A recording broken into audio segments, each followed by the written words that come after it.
The morning my daughter-in-law told me my whole life was a burden, I was standing in my own kitchen with Marina ink still on my hands. I had been up since 4:45. I do the books for Walt Hendricks down at the boat marina 2 mornings a week, and that day was one of them. I like the early hours. The water is flat and gray before the sun comes up, and the numbers on the page make sense in a way that people rarely do. By 8, I had the marina ledger balanced to the penny. By 8:30, I was home. I came in through the side door with my green notebook under my arm and the smell of printer toner still on my sleeve. Ashley was at the counter with her phone. She did not look up. "You smell like an office," she said. Or a bait shop. I can never tell which. I set my keys in the little dish by the stove. That dish has been there since 1991. My husband Ray bought it at a yard sale for $1, and I never had the heart to move it.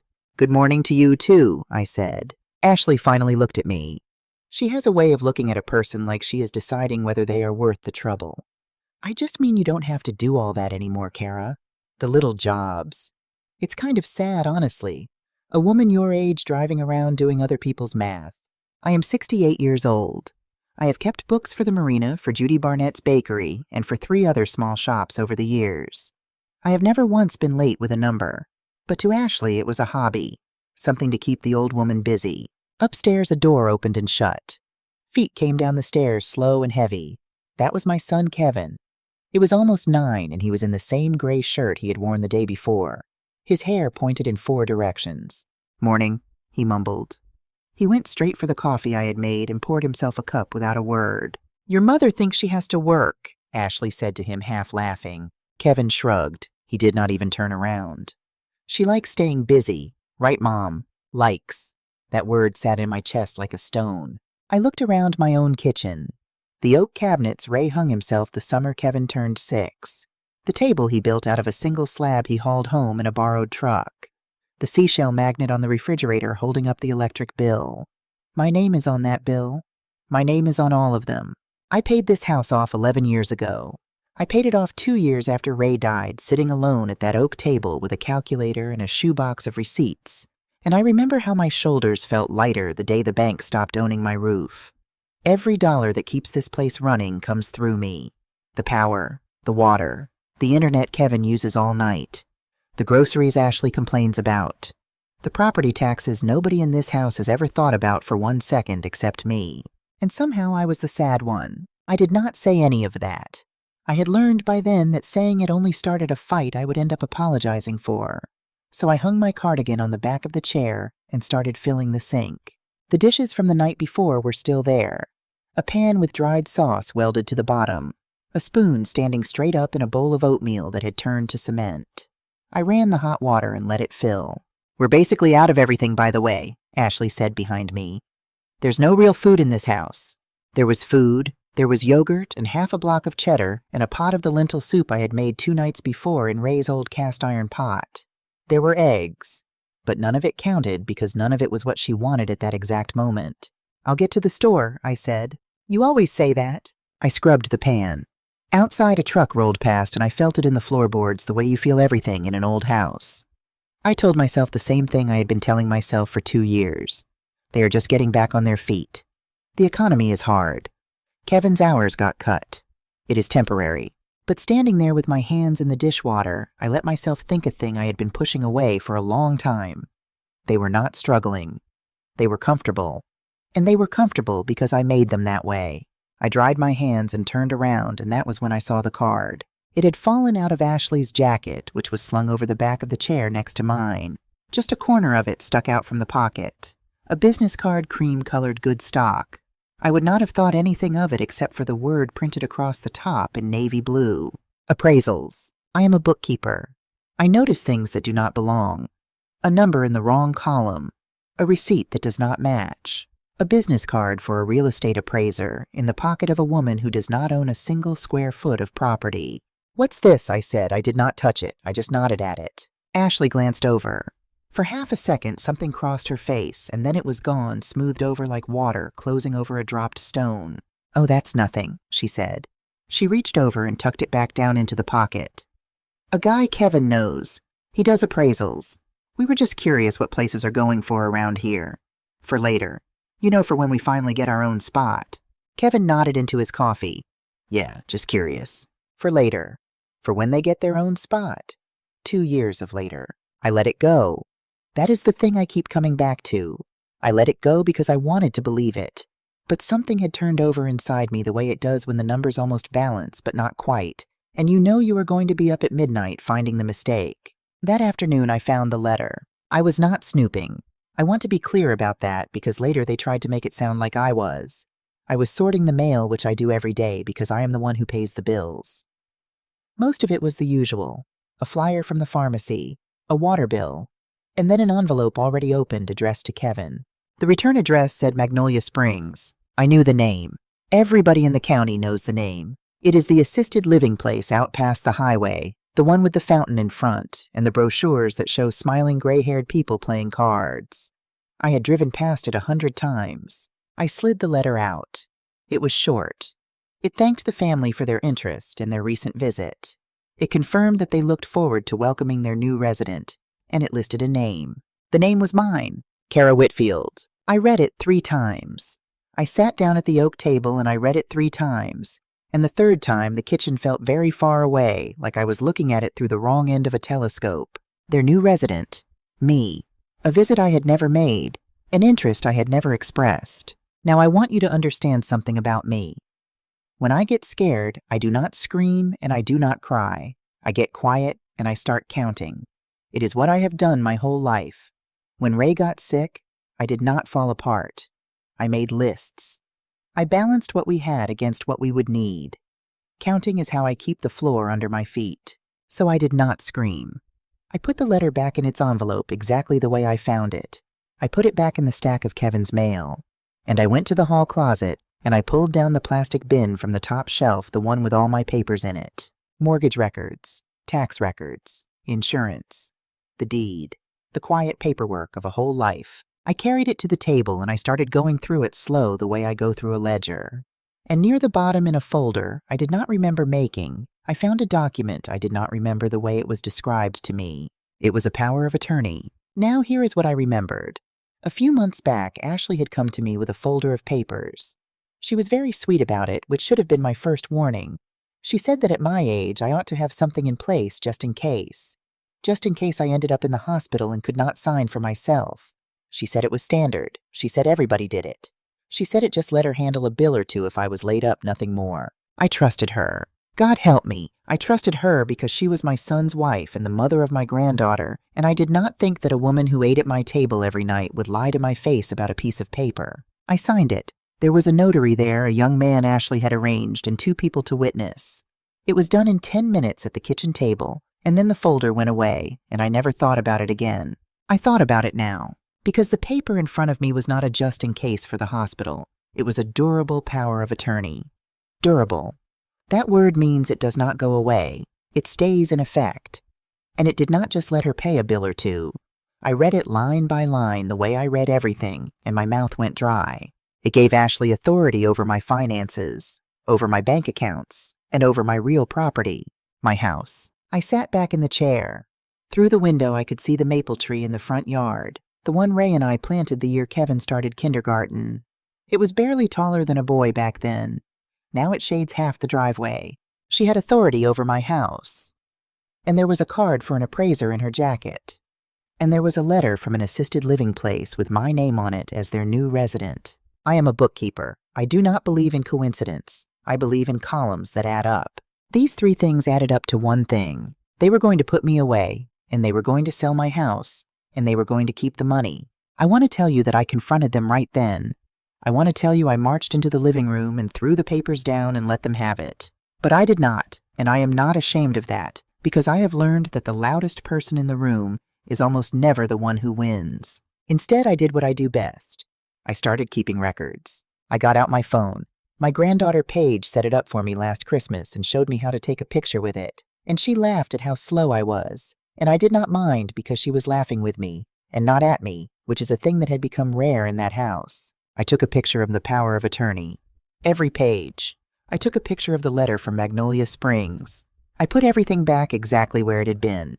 Then I sat and I made a list in my green notebook in my own shorthand the way I do the ledgers, so that if anyone ever picked it up, they would just see a bookkeeper's scribbles. Card, appraiser, Navy, Ashley Coat, letter, Magnolia Springs. My name, new resident, Kevin Mail, POA, durable, finances, real property, signed under false description.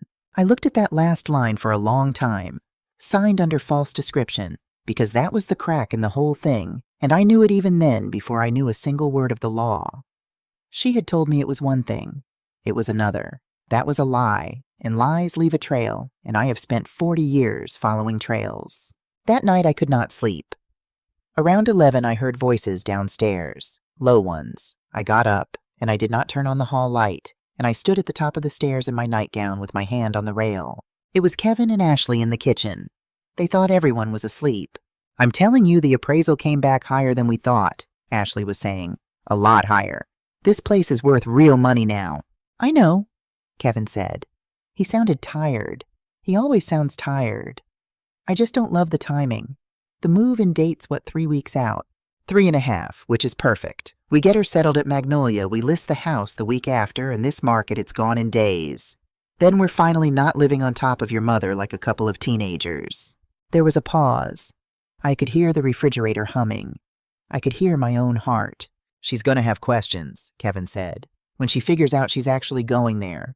She's not stupid, Ash.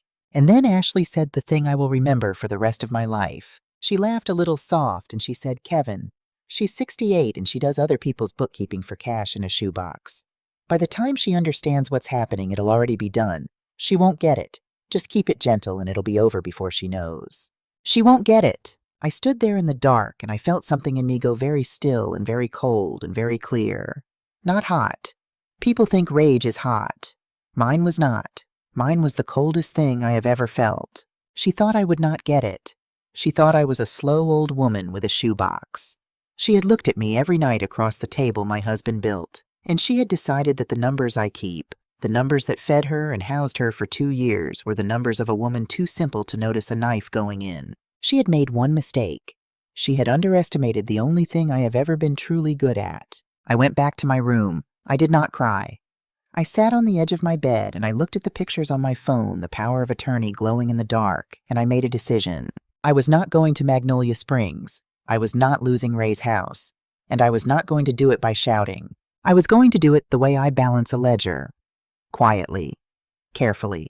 One column at a time until every number was where it belonged, and there was nothing left for them to argue with. The next morning I got up at 4:45, same as always. I made the coffee. I acted exactly like the woman they thought I was, the one who smells like a bait shop and does not get it. But before I left for the marina, I made one phone call from my car in the driveway with the windows up and the engine running so no one could hear. I had found the number in the phone book the night before, an office in town. A woman who did nothing but help older people who had gotten themselves into exactly the kind of trouble I was in, though I did not know yet that there were enough of us to keep a whole office busy. The phone rang twice. A calm voice answered. Pruitt Law, this is Diane. I watched the maple tree move in the wind. I kept my voice steady. I have kept my voice steady through worse than this. My name is Kara Whitfield, I said. I think my son and his wife are trying to take my house, and I think they used a paper I signed to do it. I would like to come in and show you what I have. There was a short pause on the other end, not a bored pause, an interested one. Mrs. Whitfield, Diane said, I think you should come in today. Can you bring the documents? I looked at the house in my rearview mirror. The kitchen light was on. Somewhere in there, Ashley was probably telling Kevin that the old woman would never get it. I can bring pictures of all of them, I said. I already made copies. I keep good records. I thought I heard her smile. Good, she said. That's going to matter more than you know. I hung up. I put the car in reverse. And as I backed out of the driveway past the maple tree Ray and I planted a lifetime ago, I felt something I had not felt in 2 years in my own home. I felt like myself again. They had 3.5 weeks. They thought that was their timeline. They had no idea it was mine. Diane Pruitt's office was in an old brick building downtown up a narrow flight of stairs that smelled like paper and coffee. No fountain, no glossy brochures. Just a small waiting room with 2 chairs and a plant that needed water. I liked it right away. She met me at the door herself. She was maybe 55 gray at the temples with reading glasses pushed up on her head and a handshake that meant it. She looked at me the way I look at a ledger. Careful, taking it all in. "Mrs. Whitfield," she said, "you said on the phone you keep good records. Let's see them." I sat down across from her desk and I took out my phone. Paige taught me how to send the pictures to a computer, and I had practiced twice that morning in the marina parking lot, so I would not fumble it in front of a lawyer. I put the power of attorney up on her screen first, then the letter from Magnolia Springs with my name on it, then my green notebook open to the list. Diane put her glasses down on her nose and she went quiet for a long time. She read every page. She scrolled back and read some of them twice. "Who told you what this document was when you signed it?" she asked. "My daughter-in-law, Ashley. She said it was in case I ended up in the hospital, so she could pay a bill or two if I couldn't sign for myself." "And did you read it before you signed?" I felt my face go warm. "No," I said. I trusted her. There was a notary. There were witnesses. It looked official. I signed where she pointed. Diane nodded slowly. She did not make me feel foolish, and I have thought about that a lot since. She just wrote something down. "Here is what you need to understand," she said. "And I am going to tell it to you plain because you strike me as a woman who would rather have it plain." I would. "This is a durable power of attorney. Durable means it stays in effect even if you become incapacitated. It does not expire on its own, and it is broad. It gives Ashley authority over your bank accounts and over your real property. That is your house." "I know," I said. "I read it. That's why I'm here." She looked at me over the glasses. "Most people don't read it. You did. That already puts you ahead." Then she told me the things that changed everything. "First," she said, "the house, whose name is on the deed. Mine, only mine. Ray insisted on that before he passed. He said just in case. Your husband was a smart man. You are the sole owner. And in Florida, your home is your homestead, which carries protections. You have no living spouse and no minor children. That means there is no one whose signature you need. You have full authority to do what you want with that house. Nobody can sell it out from under you without your signature." "But the power of attorney," I said. "Doesn't that letter sign for me?" "It does, as long as it stands. Which brings me to the most important thing I'm going to tell you today." She leaned forward. "You can revoke it." I sat very still. "A power of attorney is only good while you are competent to grant it," Diane said. "As long as you have your wits about you and Mrs. Whitfield, you clearly do. You can take it back any time you choose, in writing. And we notify every third party who might rely on it. The bank, any real estate agent, that facility. The moment they get that notice, her authority is gone, dead on the page." I let out a breath I did not know I had been holding. "Then let's do it today," I said. She held up a hand. "We will, but not today, and I want you to hear my reasoning because you are going to have to trust me on this. If we revoke it this afternoon, Ashley finds out this afternoon. And right now, she thinks she has time. She thinks you don't understand what's happening. That is the single biggest advantage you have, and I do not want to give it away before we have everything in place. What do we need in place? 2 things. She held up a finger. 1, evidence. If she used that power of attorney to move your money or to spend your money, that is not just family drama. In Florida, an agent under a power of attorney has a fiduciary duty. That means she is legally required to act for your benefit, not her own. If she used your money for her own plans, that is a breach. It can be a crime. There is a statute in this state exploitation of an elderly person. It exists precisely for this.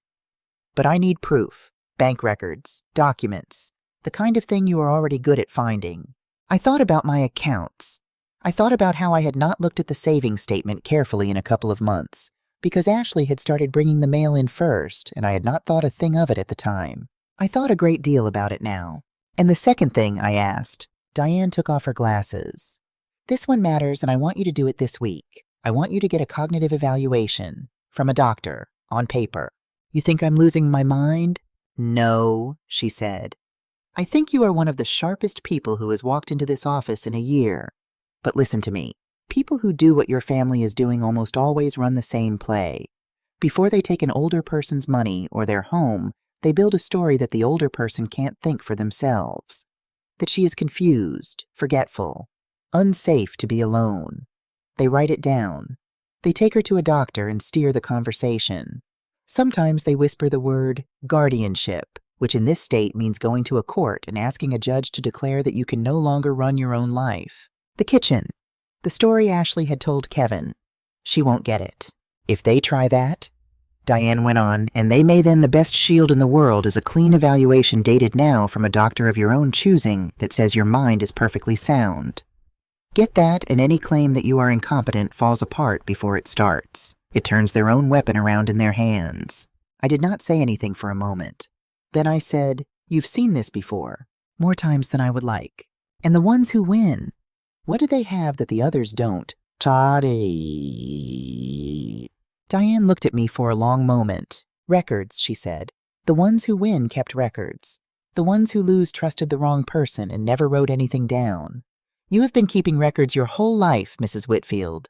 Now we just point that at the people who thought it made you slow." I drove home that afternoon and I felt something settle into place in my chest, cold and clear and steady. I had a plan now, and a plan is just a ledger for things that have not happened yet. I made my own doctor's appointment from the car. Not the family doctor. A new one Diane suggested, a woman across town who did evaluations for exactly this reason. The soonest she had was 4 days out. I took it. 4 days was fine. I had 3 weeks. Then I went inside and I became on purpose the woman they thought I was. This is the part that was hardest. I want you to understand that. For the next week, I walked into my own kitchen every day, and I let my son's wife talk to me like I was furniture, and I smiled and I said, "Yes, dear," and I did not let one flicker of what I knew show on my face. I have never worked so hard at anything in my life. I made the coffee. I did the dishes nobody else touched. When Ashley said the house was a mess, I apologized. When Kevin asked if I had gotten groceries, I said I would get to it. I played slow. I played tired. I let them believe the clock was still theirs. And the whole time I watched, I counted. I kept records. It did not take long to find the first thing, and it was worse than I expected. I was putting away laundry in the small room off the hall, the one Ray used as an office, when I saw a folder on the shelf that was not mine. Ashley had been using that room to work in during the day. The folder was labeled in her handwriting with a single word. "Mom, I should not have opened it." I know that. I opened it anyway, and I am glad I did. Inside was a list. A journal, really. Dates going back 2 months. And next to each date, a note. Left the stove burner on again. Forgot Paige's school pickup. Got lost coming home from the store, gone almost an hour. Called Kevin by the wrong name. Left the front door standing open all night. Every single one of them was a lie. I had never left a burner on. I have cooked on that stove for 30 years, and I could do it blind. I have never in my life gotten lost coming home from the store I have driven to since 1994. I have never called my son by the wrong name. She was building it, exactly like Diane said she would. A written record of a confused old woman who could not be trusted to live alone. A paper trail to hand a doctor or a judge if it ever came to that. A story to make the word guardianship sound reasonable. I stood there in Ray's old office with that folder in my hands, and I will tell you the truth, for one moment I wanted to walk downstairs and throw it in her face. I wanted to scream that I have never once in my life forgotten where I was going, but I did not, because Diane's voice was in my head. Do not give away your advantage. So I did what a bookkeeper does with a false entry. I documented it. I took a picture of every page. Then I put the folder back exactly where it had been squared up on the shelf the way she had left it, and I walked downstairs and I asked Ashley if she wanted me to start dinner. "Sure," she said, not looking up, "if you can manage it without burning the house down." And she laughed like it was a little joke between us. 4 days later, I went to my appointment. I did not tell anyone where I was going. I said I had a bakery client to see, which was half true because I stopped at Judy Barnett's on the way. Judy has known me 20 years.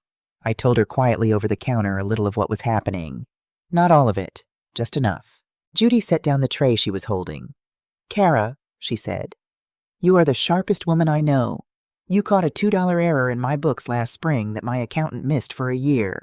You tell me what you need, and I will stand up in any room and say so." "I might need exactly that," I said. "Someday soon." "Then you've got it." Walt at the marina said the same thing when I mentioned it in fewer words, because Walt is a fewer words kind of man. He just said, "Anybody says you're not all there, you send them to me. I'll set them straight." And he went back to his coffee. The doctor spent almost an hour with me. She asked me questions and had me draw things and remember lists and count backward. At the end, she took off her glasses the way Diane had, and she smiled. "Mrs. Whitfield," she said, "your cognition is completely intact. Better than most people half your age, frankly. I'll have this written up and signed for you by Friday. I drove home with that in my pocket or near enough, and it felt like armor. Now I had my shield. I still needed the sword. And the sword came from the last person in that house I expected. It was Paige. My granddaughter is 15. She is quiet, and she watches everything the way I do. And I think that is why she and I have always understood each other. She had been staying out of the house more the way she does when her parents fight. But one evening, she came and found me on the back porch where I was sitting with a cup of tea and pretending to do nothing. She sat down next to me on Ray's old cedar bench. For a while, she did not say anything. Then she said, "Grandma, can I show you something? And you can't tell Mom I showed you." My heart went very quiet. "You can show me anything," I said. She took out her phone. Her hands were shaking a little. She pulled up a screen of text messages between her mother and someone saved as a name I did not know, and she held it up so I could read. Ashley had written once Kara's settled at the facility we list the week after. Appraisal says we clear a good chunk after we split with Kevin's mom's costs. Just have to keep her calm till the move. And below it from the friend, so she still has no idea. And Ashley had written back none.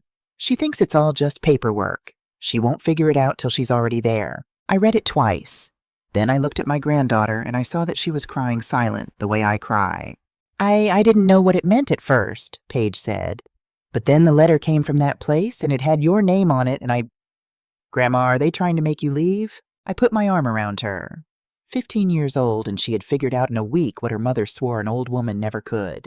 "Yes," I said. "They are. But listen to me. You did not do anything wrong. You did the bravest, most right thing anybody in this family has done in 2 years, and I am going to take care of it. Do you understand? You do not have to carry this. That is my job now." She nodded against my shoulder. Then she sent me the pictures and I had my sword. But it was still not enough. Screenshots are one thing.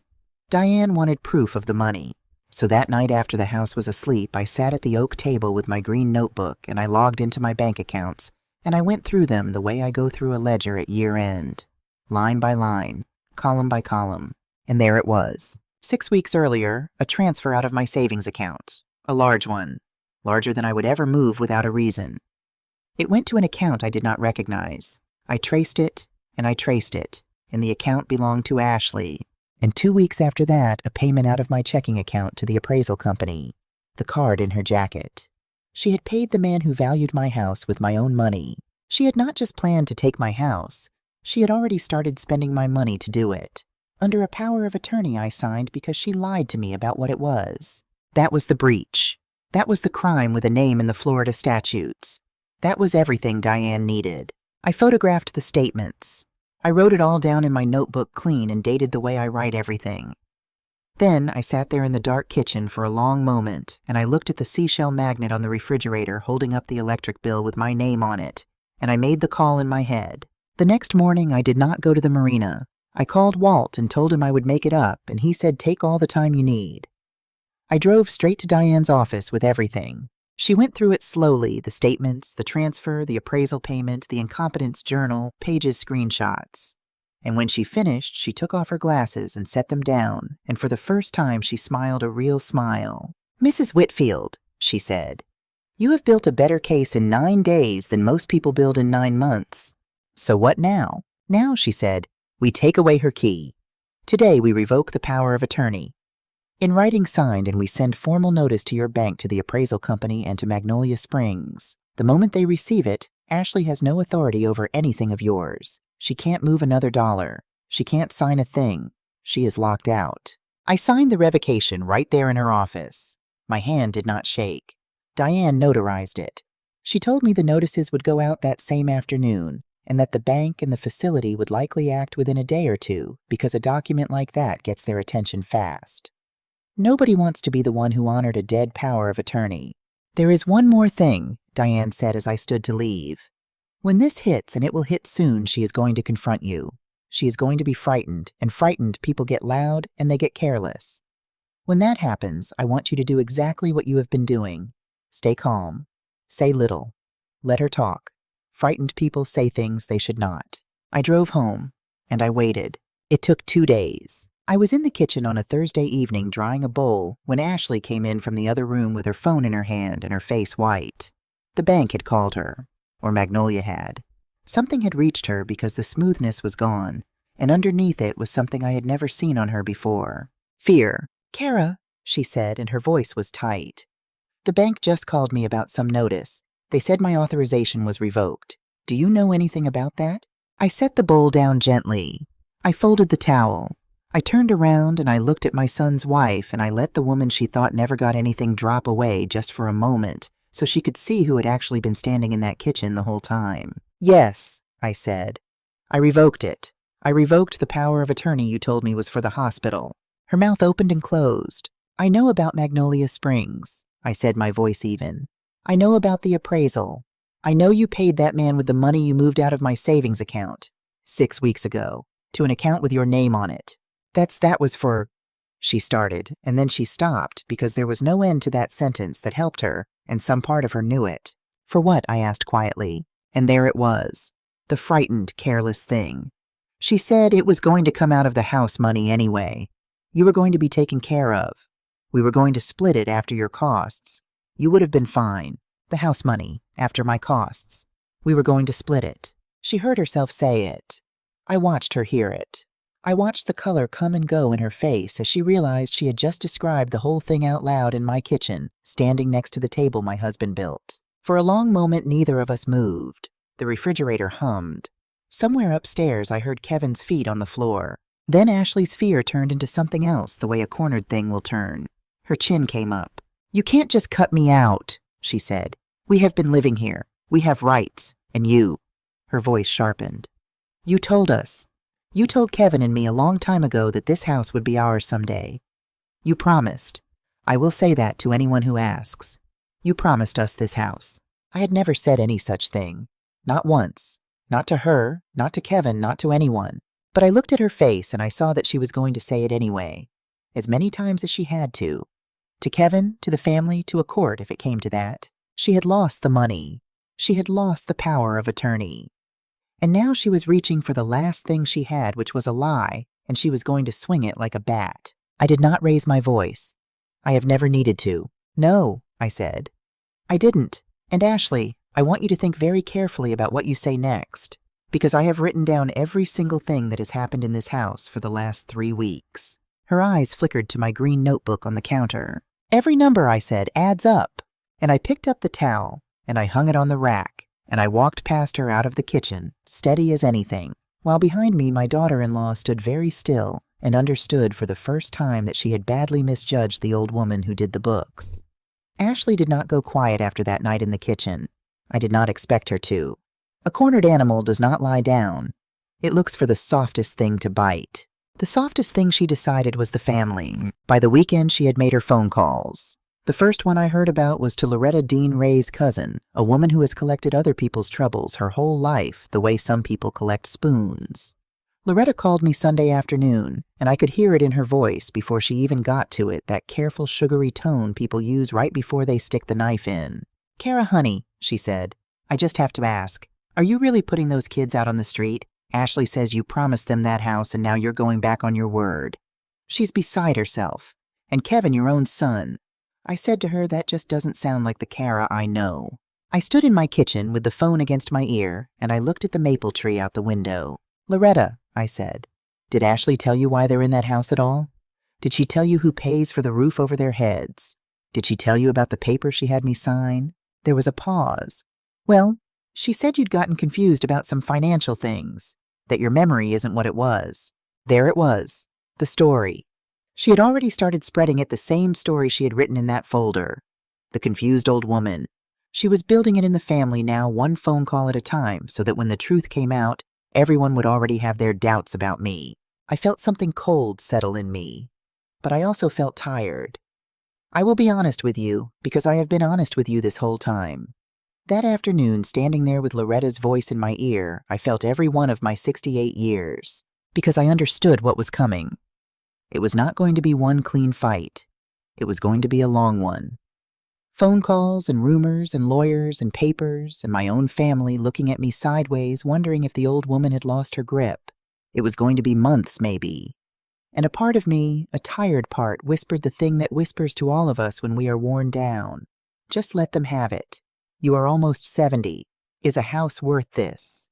Is anything worth this? I sat down at Ray's table and I put my head in my hands, and for the first time since this started, I let myself feel how much it hurt. Not the house, the betrayal. My son, who I carried and raised and fed, sitting silent upstairs while his wife told the whole family I was losing my mind. That is a particular kind of pain. It does not have a number. I do not know how long I sat there, but at some point I looked up and my eye landed on the green notebook on the counter. And I thought about Ray, who put my name on that deed alone just in case. Just in case somebody someday tried to take it. He had seen this coming from 20 years away. He had reached out across all that time to protect me, and I was sitting here thinking about giving up the very thing he built to keep me safe. I picked up the notebook. I opened it to the clean dated pages, every number in its place. And the tired part of me went quiet, and the other part, the part that has balanced every ledger I have ever touched, said the thing it always says. Finish the job. Make it add up. Monday morning, I was in Diane Pruitt's office at 9. I told her about Loretta, about the family calls, about the story Ashley was spreading. Diane listened, and she nodded like none of it surprised her because none of it did. This is the part where most people fold, she said. They can survive the money. They can't survive their own family turning on them. So they give up to make the phone calls stop. I need to know right now, Mrs. Whitfield. Are you going to fold? No, I said. Good. Then let me tell you exactly where you stand, and it is a great deal stronger than she wants you to believe. She laid it out for me the way she always did, plain. First, this claim that you promised them the house. Legally, that is worth nothing. In Florida, there is something called the statute of frauds. A promise to give someone real estate has to be in writing and signed to mean anything at all. A spoken promise, even a real one, and yours was never real, cannot transfer a house. She can say you promised her until she is blue in the face. It does not give her 1 inch of ownership. So she can't claim the house is hers. She can claim it. People claim all kinds of things, but she cannot prove it because there is nothing to prove. You are the sole owner on the deed. That does not change. Then how do I get them to leave? Diane folded her hands. Here is the situation. Kevin and Ashley have lived in your home, but they have no lease. They pay no rent. They are not owners. In the eyes of the law, they are what we call occupants, staying at the pleasure of the owner. And when the owner withdraws that pleasure, there is a specific legal tool for removing them. In this state, it is called unlawful detainer. It is not the same as evicting a tenant. It is faster, and it is meant for exactly this. Family or guests who have overstayed and will not go. How fast? Not overnight. I want you to understand that because I know your family made everything sound like it happens in an afternoon. It doesn't. We file. They get served. They have 5 days to respond. Then there is a hearing. If the judge rules for you, and on these facts the judge will, the court issues an order, and if they still won't go, the sheriff removes them. From start to finish, it is a few weeks, not months. Weeks. A few weeks. I could do a few weeks. There is one more thing, Diane said, and her voice changed. The exploitation. What she did with your money, moving it under that power of attorney to fund her own plan, that is not a family matter. Under Florida law, exploitation of an elderly person is a crime, and it is reportable. I am obligated to tell you that you have the right to report it to law enforcement and to Adult Protective Services. You do not have to. But you should know that the moment that report exists, everything changes for her. Why? Diane looked at me. Because right now she is playing a game where the worst thing that happens to her is she has to move. The minute there is a criminal exploitation report with real bank records behind it, the worst thing that happens to her is a great deal worse than moving. And people behave very differently when they finally understand the actual stakes. I sat with that for a moment. This was my son's wife. Whatever she had done, if I made that report, I could not take it back. But then I thought about that folder labeled Mom. I thought about the burner I never left on, and the trip to the store I never got lost on, all of it written down to convince a doctor, a judge, the whole world, that I was too far gone to speak for myself. She had been building a case to erase me, to take my mind away on paper so she could take my house, in fact. She had not hesitated for 1 second to do that to me. File the unlawful detainer, I told Diane, and prepare the exploitation report. I want it ready to go, everything documented. And Diane, I paused. I want to give Kevin 1 chance, before it goes to the police. 1 chance to do the right thing. He is still my son. Diane nodded slowly. That is your call. I would only tell you this. Give him the chance, but do not wait on it. Have everything ready to move the moment he chooses wrong. We filed that week. When the papers were served, the house changed. It went cold and quiet in a way I had never felt in 30 years under that roof. Ashley stopped speaking to me entirely, which was almost a relief. Kevin skulked around the edges of rooms. And Ashley, I could see, was frightened again, and this time she could not smooth it over because the paper in her hand was not from me. It was from a court. That was when she reached for her last and worst idea. She came to me one evening, and her voice had gone soft and dangerous, and she said, "You know, if you push this, we're going to have to tell people the truth about your condition. Kevin and I have been documenting things for months. Your confusion, the safety issues. We didn't want it to come to this, but if you're going to act like this, maybe you shouldn't be making these decisions at all. Maybe someone needs to make them for you. There are ways to do that. Legally. Guardianship." She was saying the word Diane had warned me about all those days ago. The threat to go to a court and have me declared unfit to run my own life. The final move. Take away her mind on paper, and everything else follows. She thought it was her trump card. She had no idea she had just picked up the thing that would bury her. Because here is what Ashley did not understand, and what Diane had explained to me carefully, so that I would not be afraid of exactly this moment. In Florida, you cannot simply declare someone incompetent. You cannot write it in a folder and make it true. To have a person declared unfit, you have to petition a court. And the court appoints a committee, 3 people, professionals. They examine the person themselves in person, and they report to a judge. It is not something a daughter-in-law decides at the kitchen table. It is a public legal proceeding out in the open with real doctors looking at real evidence. And I had a signed evaluation dated and current from a doctor of my own choosing that said my mind was completely sound. Better than most people half my age, she had written. So if Ashley went to that court and claimed I was incompetent, one of 2 things would happen. Either the committee would examine me and find exactly what my doctor found, and her claim would collapse in front of a judge. Or worse for her, the whole proceeding would open the door to everything else. Because the first thing a court asks in a guardianship case is who has been handling this person's money and how.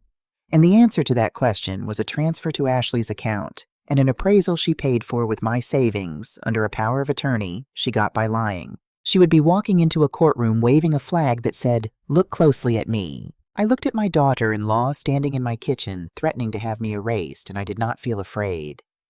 I felt almost sorry for her because she had just handed me the last piece.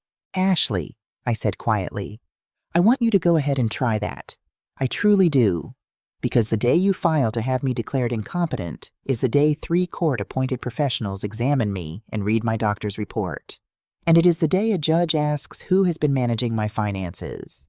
Would you like to be the one who answers that question under oath?" The color went out of her face. "I know exactly what you did with my money," I said. "It is all documented. Bank records, dates, the account it went to. And my lawyer has a report ready to hand to the police and to the state describing every bit of it. Exploitation of an elderly person. Look it up. It has a number in the Florida statutes. It is not a family disagreement. It is a felony." She opened her mouth. Nothing came out. "So yes," I said. "Please, go to a court and tell them I am not in my right mind. I would love for a judge to take a very close look at this family's finances. Wouldn't you?" She did not threaten guardianship again. Word travels, and it travels fastest through the people, trying hardest to keep it quiet. Within a few days, the appraiser had a lawyer's letter and stopped returning calls. Magnolia Springs, once they understood there was a revoked power of attorney and a coming exploitation report attached to the account, closed the file entirely. No facility wants to be the place that took a woman in against her will while her savings were being drained. They ran from it. Everyone Ashley had lined up to help her simply melted away because none of them were willing to stand next to a felony to do her a favor. She was left with nothing. No power of attorney, no money moving, no facility, no promise that meant anything, no claim to a house that was mine alone, and an unlawful detainer working its way through the court, heading in one direction, only with a criminal report sitting on my lawyer's desk, waiting on my word. That is when I gave Kevin his one chance. I found him alone in the garage one evening, sitting on an old stool, staring at nothing. He looked terrible. He looked like a man who had finally understood the size of the thing he had gone along with. I sat down on the step across from him. For a while, neither of us spoke. Then I said, "I know you knew Kevin. Maybe not all of it, but you knew enough." He did not deny it. That was something. He put his face in his hands. "I didn't want it to go this way, Mom," he said, and his voice broke. "She said it was the smart thing. She said you'd be better off, that the place had nurses, that we'd all have money and nobody would be stressed anymore. She made it sound like we were helping you. And I didn't want to look at it too closely, because if I looked, I'd have to see what it really was." "What was it, Kevin?" He was quiet a long time. Then he said, "We were going to throw you out of your own house. And I let her tell everyone you were crazy so we could do it." Hearing my son say it out loud broke something in me and healed something too. Because at least he could say it. At least there was still a man in there who knew right from wrong when he was finally made to look. "Here is what happens now," I said. "You are all going to move out of my house. Diane can help you find something you can actually afford, and I mean that as a kindness, not a punishment. That part is not negotiable, and it was never going to be. But you get to choose one thing, and only you. Ashley used a power of attorney she got by lying to move my money and try to take my home. I can report that to the police. I have every right to. The only reason I have not yet is you and Paige." He looked up. "If you leave, all of you, quietly and soon, and if you never try to touch what is mine again, I will let the criminal part go. Not because Ashley deserves it. She does not. Because I do not want my granddaughter watching her mother arrested, and I do not want to spend the years I have left in courtrooms. But that mercy has a price, Kevin, and the price is you become a person who protects his mother instead of a person who lets someone rob her. Can you be that? Starting now." He wiped his face with the back of his hand. "Yeah," he said. "Yeah, Mom, I can." They were gone within 2 weeks. It did not need the sheriff in the end. Once Ashley understood there was no house to take, no money to move, and a felony report sitting one phone call away, the fight went out of her. There is nothing to fight for when you have already lost. Diane found them a 2-bedroom apartment across town above a hardware store, and I will admit I helped with the first month not for Ashley, but because Paige needed a bed and a door, and a place that was not a war. Ashley never said she was sorry. I did not expect her to. She loaded her boxes and she left without looking at me, and that was fine. I had not done any of it for an apology. Kevin was the last one out. He stood in the doorway with a box in his arms, and he looked at the kitchen, really looked at it maybe for the first time in 2 years. The oak cabinets his father hung. The table his father built.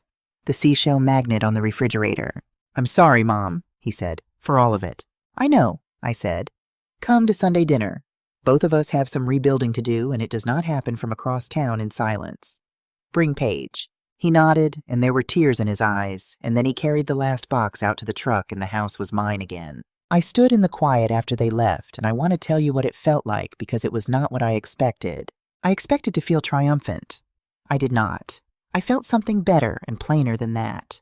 I felt like myself in my own home on my own 2 feet, with nobody deciding my life for me. The refrigerator hummed. The maple tree moved in the evening light. And I realized that the thing they had tried to take from me was never really the house. It was the belief that I could not manage my own life. That belief was the door they were trying to walk through. And I had shut it. That was a Thursday. The next morning was a marina morning, and I went same as always. I was there before the sun the way I like it. The water was flat and gray. I let myself into the little office, and I made a pot of coffee, and I opened Walt's ledger, and I felt the numbers settle into place under my hands the way they always have. Steady. Honest. Mine. The sky went from gray to gold over the water. Somewhere out on the docks, a boat motor coughed and caught. And I sat there with my coffee steaming and my pencil moving 68 years old and right where I belonged, and I thought that there are worse things in this world than a woman who is good with numbers. My whole family had learned that the hard way. Around 8, I heard footsteps on the dock. Light ones. I looked up, and it was Paige in her school clothes with her backpack over one shoulder. She had ridden her bike down before class the way she used to when she was small, and Ray would give her $1 to help him coil the ropes. "Hey, Grandma," she said. She set her bag down and pulled up the second stool, the one that has always been there, and she leaned over to look at the ledger. "You want to learn how this works?" I asked her. She smiled. "Yeah, I really do." So I showed her, column by column, the way my mother showed me and the way I would have shown my own children if they had ever once thought to ask. Paige asked. Paige watched everything the way I do, and I understood then that the sharpness in this family had not skipped a generation after all. It had just been waiting for someone worth teaching. The sun came up all the way over the water. My coffee went cold, and I did not care. My granddaughter sat beside me, learning how to make the numbers add up. And outside the window, the whole bright morning was ours, and no one on this earth was going to take a single piece of it from me ever again. They thought my age was my weakness. They looked at an old woman doing other people's math, and they saw something slow and simple and easy to move out of the way. They should have looked closer, because the mind they tried to take away from me was the one thing they never had a chance against. I have spent my whole life finding the number that does not belong, and in the end, the number that did not belong was them.